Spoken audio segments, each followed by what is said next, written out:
How do you react to someone calling out to you in the middle of the night? What if it happens in a dark, deserted street? With a mixture of worry and apprehension? That's how I reacted. I jerked around and almost dropped the cigarette I'd lit. In my mind, I imagined some angry drunk or deranged homeless person coming for me. Then whoever it was spoke up again. "Excuse me, do you have a moment?" I realized now that this voice wasn't mad or angry. While it was piercing, it was also melodic and more than a little awkward. It came from a woman who stood a dozen meters away from me. When I saw her, my worries evaporated. She looked young and wore nothing but a white dress which seemed almost too tight for her slender figure. She shuffled around, her shoes scraping over the concrete of the sidewalk before she started towards me. "I'm on my way home, but I think someone's following me," she said in a sharp whisper. "Do you mind walking with me for a bit? Just to be safe." Taken aback and slightly confused about the situation, I nodded and told her it wasn't a problem. Earlier that night, I'd been out with friends. We went on a little bar crawl that led us to the alternative district of our city. As the hours ticked by, we eventually ended up in an old, dirty corner bar. With little thinking, we ordered ourselves a beer and sat down at the bar, not realizing how shady the place was. It only dawned on us when a man as gigantic as he was drunk stumbled from the bathroom and promptly yelled at us for taking his seat. Our tries at diffusing the situation fell on deaf ears and only made him angrier. In a motion much too swift for his drunk state, he got a hold of my beer, smashed it in front of my feet, and seemed ready to beat the shit out of me and my friends. By this point, some of the other patrons had gotten up as well, most likely to join in the fun. Thankfully, the barkeeper stepped in. He told the guy enough was enough, and if he wouldn't leave right at this moment, he'd have no problem calling the cops on him. Again, the guy's eyes rested on me for a few more moments before he stormed off, grumbling and cursing to himself. After this rather unpleasant experience, and finding ourselves still at the center of attention, we quickly left the bar behind and decided to call it a night. Once I'd said goodbye to my friends, I went to a nearby tram station, only to realize that I'd missed my tram by almost half an hour. A quick look at the department schedule told me it was the very last one for the night. Checking my wallet, I also realized I had nowhere near enough money to afford a taxi, given I lived at the other end of the city. And so, after a copious amount of cursing at myself for not watching the time, I set out on the long way home. That's when I'd met her. As we walked on, the fear she'd shown before slowly faded, and, before long, she walked next to me, without a care in the world. What a strange woman, I thought. Yet, every once in a while, her words returned to me, and I couldn't help but feel watched. Whenever I looked over my shoulder, however, the streets were entirely empty. The only signs of life were other stragglers, and a few rare cars. Apart from that, the entire city was deserted. The woman, however, didn't seem to notice anything, and soon started chit-chatting with me, telling me she'd been out dancing with friends, but had gotten lost and missed her tram, just like me. As she babbled on, however, the strange feeling persisted, became almost feasible. About 20 minutes after she joined me, I stopped to light yet another cigarette. I only saw it for a moment, but there'd clearly been a figure at the end of the street, watching the two of us. "Whoever the hell you are, fuck off. I swear, I'll call the cops." By now, the situation was unsettling me, and I already had my phone in hand, ready to follow through on my threat. The figure, however, seemed to be gone, and after a few more seconds, I breathed a sigh of relief.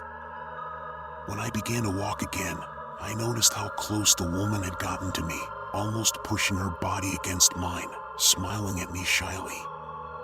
A moment later, I felt her hand grabbing onto mine. "Sorry, I guess I'm still a bit scared," she said, yet her voice sounded much too happy for that, and almost seductive. As I stared at her face, however, into her dark green eyes, I had to admit that she was cute, really damned cute. What can I say? I was still pretty drunk, and before long, I put my arm around her, pulling her even closer. Only a mere 5 minutes later, we were making out at a dark street corner. As we did, I thought I heard echoing footsteps nearby again, but my longing for this woman had replaced all my worries, all my fears.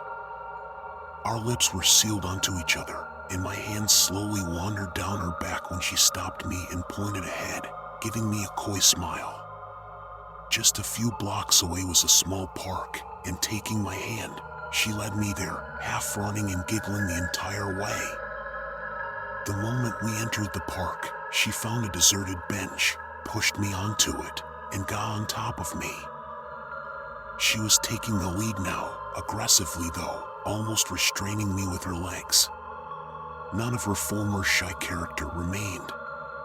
She pushed her lips onto mine, and her tongue into my mouth as she furiously made out with me.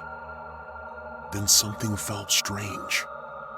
Suddenly my mouth seemed on fire, then my throat before the heat spread through my entire body. I tried to push her away, tried to free myself, but something was wrong. I felt dizzy, hazy even, and wasn't in control of my body anymore. Before long, the hot feeling left, being momentarily replaced by cold before all feelings seemed to leave me. Her lips were still pressed to mine, but I couldn't feel them anymore. My arms started tingling, then grew numb and slid down the length of her back and came to rest on the bench to either side of me. Oh God, something was terribly wrong. I wanted to push her off me, wanted to speak, tell her to get help, to call an ambulance, but wasn't able to do anything. Then I noticed something out of the corner of my eye. Nearby, behind some bushes at the edge of the park, a dark figure was watching us. No, I realized a moment later, not watching us, but coming for us. Finally, her lips released mine, her head jerked back, and she giggled before her face warped into a disgustingly wide and hungry smile. Then I heard the figure call out. Its voice was slurred, barely audible, but I understood enough. "Found you, you little shit. Thought you'd get lucky tonight, didn't you? Oh, I'll make sure you'll get lucky." That voice, I knew it. I'd heard it before. When could finally make out the figure's face, it clicked. It was the giant drunk from the bar. He'd been following us all this time, or rather, he must have been following me. Before he reached me, however, the woman got off my lap in a single swift motion and pushed herself in front of him. "The fuck you want, bitch? You want some, too? If not, you better get the fuck." His voice trailed off when the woman's body began to change. I watched her muscles tensed and pushed heavy against the fabric of her dress. Then her entire body contorted. She grew taller, became more elongated, the dress stretching, ever stretching, but not tearing apart. In this moment, I realized it wasn't a dress, but part of her body. I saw it glisten in the moonlight, saw it growing slightly wet, becoming scallier and scallier. Then her head pushed forward, her neck growing longer and longer, watched as her arms seemed to vanish, seemed to retreat into her body. Her legs pushed together before they became a single long tail. The guy in front of her was freaking out, screaming obscenities in his terror. I watched as he pulled a hunting knife from his pants, ready to plunge it into the monstrosity, but he was too slow.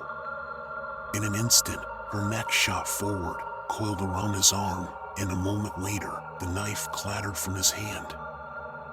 He began beating against her, trying desperately to get free, but she didn't even seem to feel it.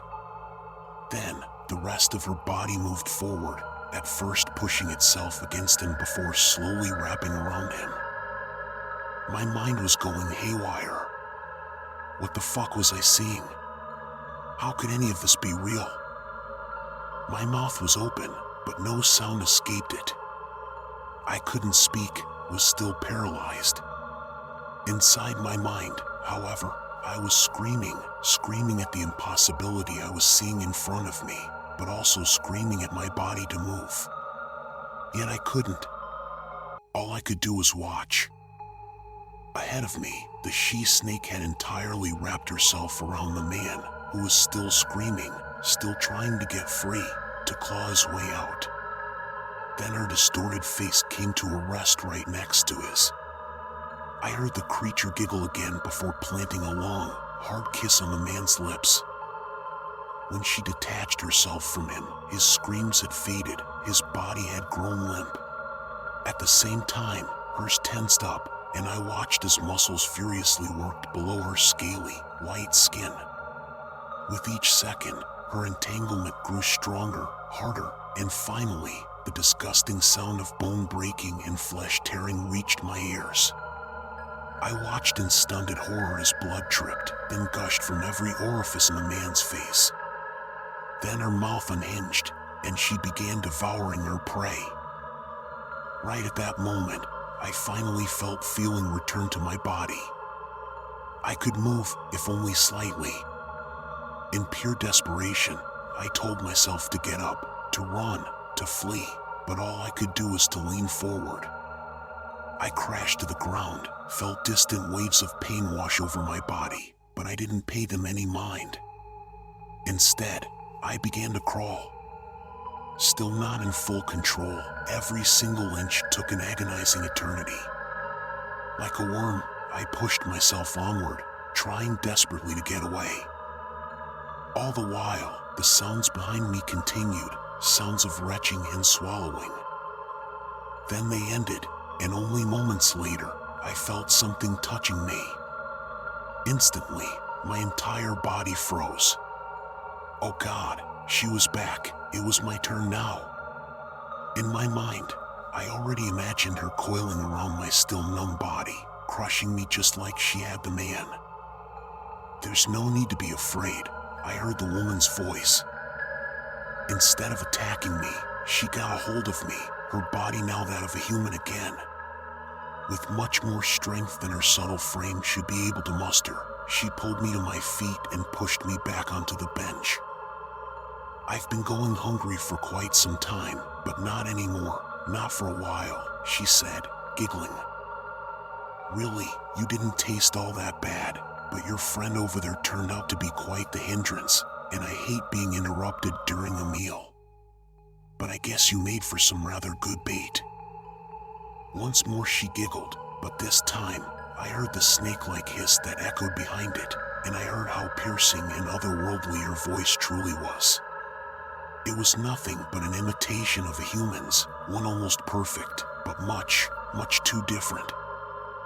Oh, and sorry for the poison. It should have worn off come morning. With that, she got up, but after only taking a few steps, she turned to me once more, giving me another smile. This one was much harder, much crueler. I am sure tonight will stay our little secret, won't it? For a second, her green eyes turned to slits, turned to those of a snake, and I watched as a slithering tongue escaped her mouth, licking hungrily over her lips.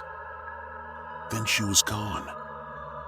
For minutes I remained in the same state of terror, of panic, but as it slowly waned, nothing but exhaustion replaced it and I soon passed out. When I awoke, it was early morning and the sun was already up. My entire body hurt, and at first I didn't know where I was. Then I remembered what had happened last night, what I'd seen. A cold shower went down my spine. I started shaking and my eyes darted around, trying to see if the creature was still nearby, lying in wait for me. I was all but alone, and after I'd calmed down, I pushed myself onto weak legs and set out for a nearby station. It still took me more than half an hour before I finally made it home, where I collapsed on my bed. After some much-needed rest and sobering up for good, I wondered just what had happened last night. I considered that I might simply have been too drunk. Who knows, maybe I fell asleep on this bench, and my mind conjured up the entire thing as some sort of twisted nightmare. After all, there'd been no hint of the guy, no hint of the woman, nothing. Before long, the rational part of my brain repeated this scenario as gospel whenever the images of that strange night returned to me. Yet, as much as I try to convince myself, I can never truly trust it. For I have seen her again, that slender young woman wearing nothing but a tight, white dress. She's always there in the alternative district of town, away from the crowds, watching, waiting, and preying on those random stragglers, just like me. And more than once, she noticed my eyes resting on her, and whenever she did, she gave me a well-knowing smile before she put a finger to her lips